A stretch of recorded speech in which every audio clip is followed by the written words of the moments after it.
Responda rápido, o que mais te preocupa hoje? A resposta está diretamente relacionada à sua personalidade, porque o que nos motiva nos faz agir. Hoje, vamos falar sobre as 12 camadas da personalidade, seus sofrimentos e objetivos. Everybody, I know you can believe in yourself.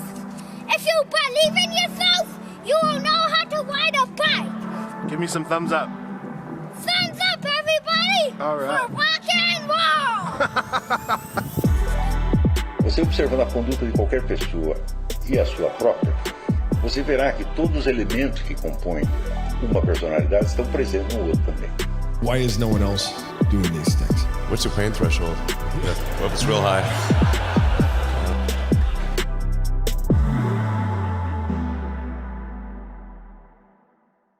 Sejam bem-vindos ao Insight BP.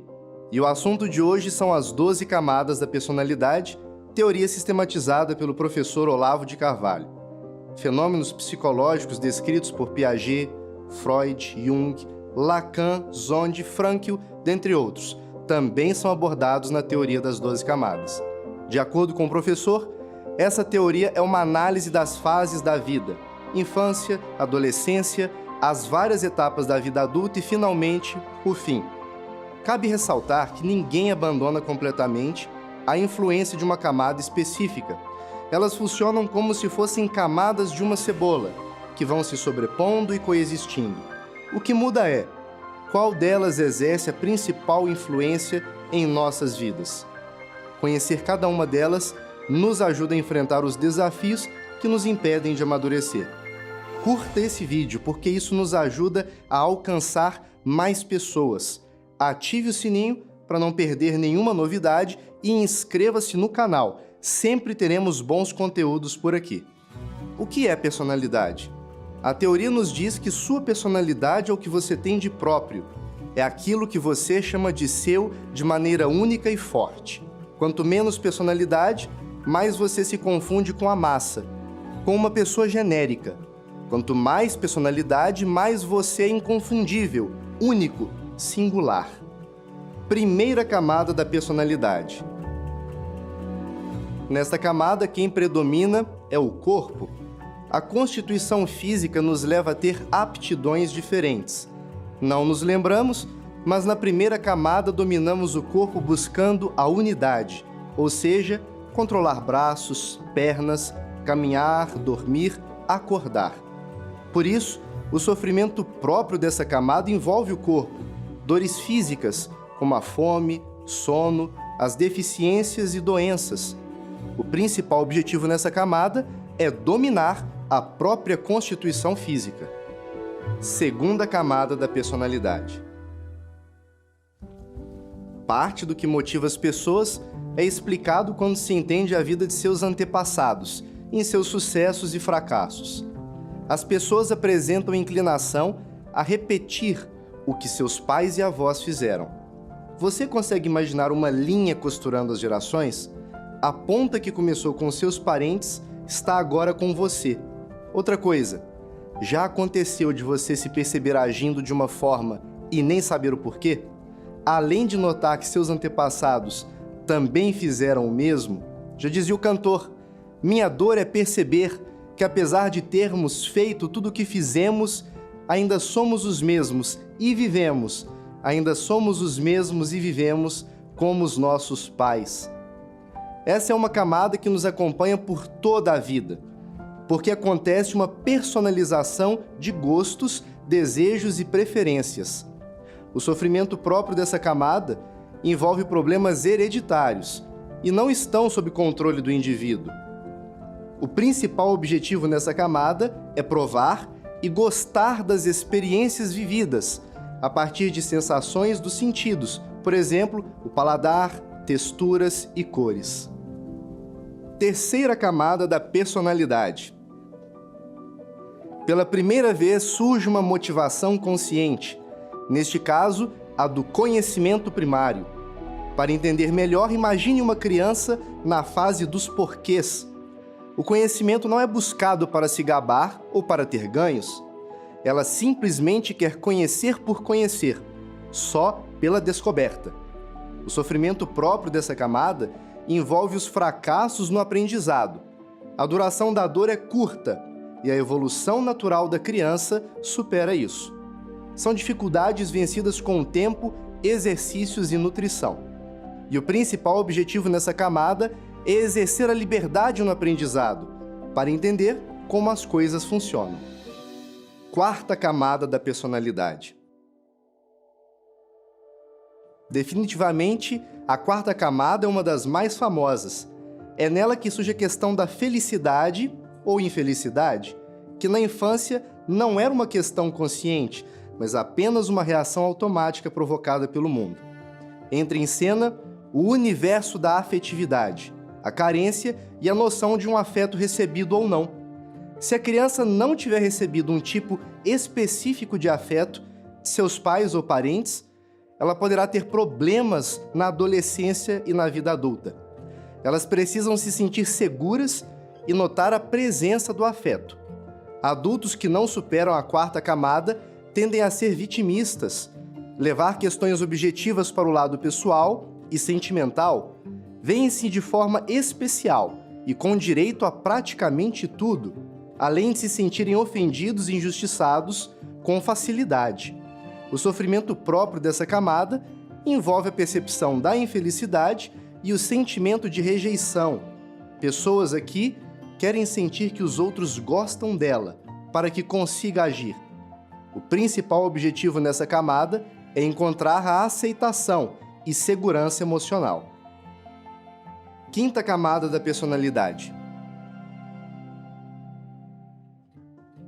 Nessa camada, as pessoas buscam ter orgulho de si mesmas ao se notarem como autoras da própria vida. Elas veem o mundo como uma realidade objetiva e concreta, não com sentimentos. Agora, a intenção é validar a força, encontrar obstáculos e enfrentá-los. Pode ser discussão verbal, disputa física ou implicância. Como o objetivo principal não é mais se sentir amado e sim ter respeito por si mesmo, é normal distanciar-se um pouco dos pais nesta etapa, ser briguento e arrogante. Um exemplo é o típico jovem que quer vencer, pensar que é forte e que consegue.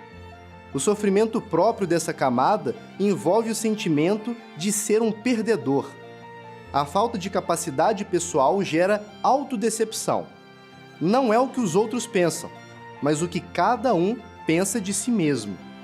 E o principal objetivo nessa camada é vencer disputas e ganhar autoconfiança. Sexta camada da personalidade. Na sexta camada, busca-se uma vitória que alcance um bem objetivo. A pessoa usa sua capacidade para trabalhar e ganhar dinheiro. Aqui o que importa é o lucro, o dinheiro no bolso. A motivação é pagar as contas e sustentar a família, não receber elogios ou simplesmente vencer disputas. O foco não está em como nos sentimos, mas no resultado material das nossas ações.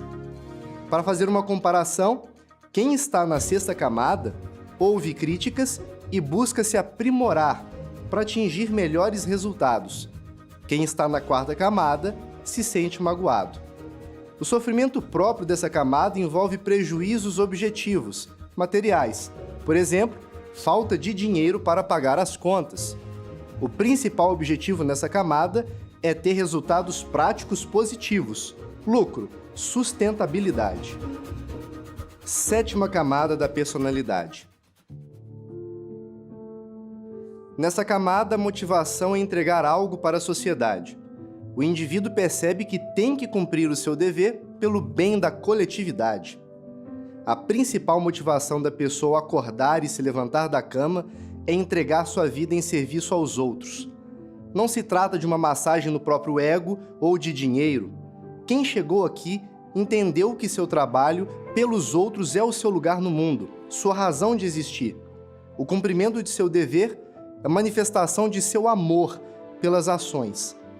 O sofrimento próprio dessa camada é não cumprir o papel que a pessoa sabe que deve. É causar dor nos outros por ter falhado no dever. O principal objetivo nessa camada é compreender quem se é no grupo e ficar bem com isso. Oitava camada da personalidade. Quem somos nós diante da morte? De frente para o fim, continuamos a fazer as mesmas coisas e nos sentimos em paz com a vida? Ou sentimos que precisamos mudar e recomeçar? Se as coisas que nós fazemos não têm um valor diante da morte, precisamos encontrar uma solução. Sobre isso vale um aviso. Largar tudo e mudar é a atitude de quarta camada. Quem entende o seu dever busca mudanças de forma responsável e segura. Aqui, a pessoa se preocupa com a noção de verdade e com a reflexão sobre o bem e o mal. O sofrimento próprio dessa camada é o sofrimento consigo mesmo, o peso de julgar a vida inteira culpando unicamente a si mesmo. E o principal objetivo nessa camada é encontrar o sentido da vida diante da morte. Nona camada da personalidade. Chegamos à camada da vida intelectual. Saiba que até os analfabetos podem chegar na camada da vida intelectual. E podemos ter os maiores mestres e doutores longe daqui. Seu interesse será buscar a verdade a qualquer custo, independentemente do que aconteça. É não ter paz até encontrar a resposta buscada. Isso é considerado como mais importante, mais do que receber elogios, dinheiro ou prestar serviços. O sofrimento próprio dessa camada é a ausência de uma solução a um problema intelectual. E o principal objetivo é alcançar a criação intelectual, inserir sua forma de ver o mundo na sociedade. 10ª camada da personalidade. Tudo o que você faz na sua vida corresponde ao ideal de verdade? Aqui percebemos que podemos ser maus e não caminhar na verdade, que podemos ser imorais. Nos vemos como representantes da espécie humana, dotados de autoconsciência e responsabilidade pelos outros. Morrer pelo que acreditamos não é um absurdo na 10ª camada. O sofrimento próprio nela é a percepção de que se foi imoral. Isso é um verdadeiro rasgo na própria biografia. E o principal objetivo nessa camada é obter os meios para exercer suas ideias na sociedade.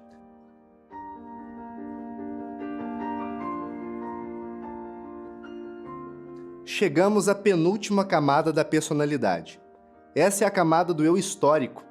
Algumas pessoas mudam a trajetória da história mundial conscientemente, porque sabem que suas ações não morrem. A motivação da 11ª camada é a constituição de uma personalidade duradoura através do tempo. Nesse caso, suas ações serão julgadas pela humanidade. Afinal, elas mudam o curso da história. Independente do resultado positivo ou negativo de suas ações, Napoleão Bonaparte, George Washington, Lenin, Stalin, Alexandre o Grande e Gengis Khan são outros exemplos de personalidades que mudaram a história conscientemente. O sofrimento próprio dessa camada é falhar nos atos históricos pretendidos e não impactar, não modificar o rumo das sociedades. E o principal objetivo nessa camada é mudar conscientemente o curso da história, com suas próprias ações.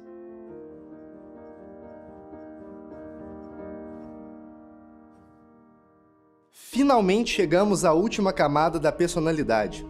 Essa é a camada do sujeito transcendental. Quem chegar nesta camada vai priorizar quem ele é diante de Deus. A maior parte das pessoas tem religião e vive uma espiritualidade, ritos, frequenta cultos. Mas mesmo estas pessoas terminam o mês pensando em dinheiro, nos problemas do mundo e na morte.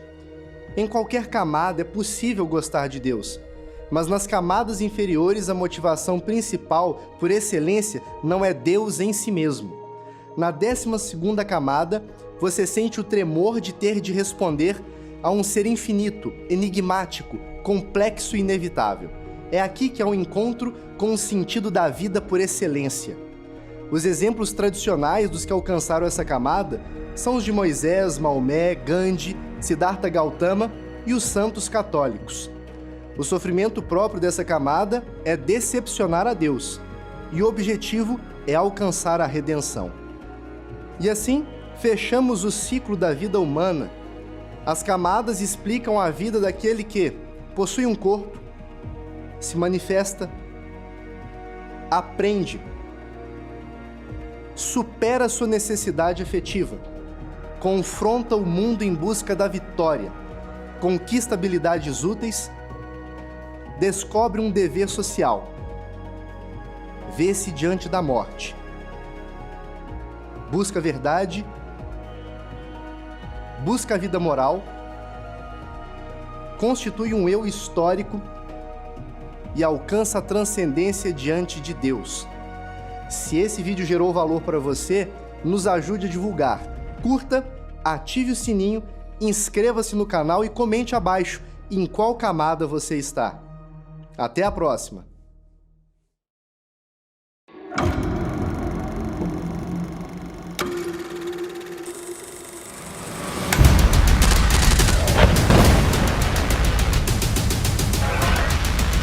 What kind of people do we think we are? I'm about to expand.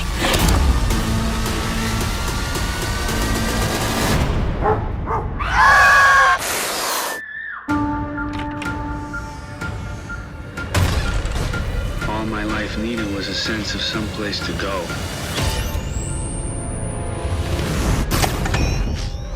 We'll change the game. And that's what I want. I want it to mean something. I can't describe it, what I'm feeling. Not many people have a destiny, Lawrence. You're the most extraordinary man I ever met.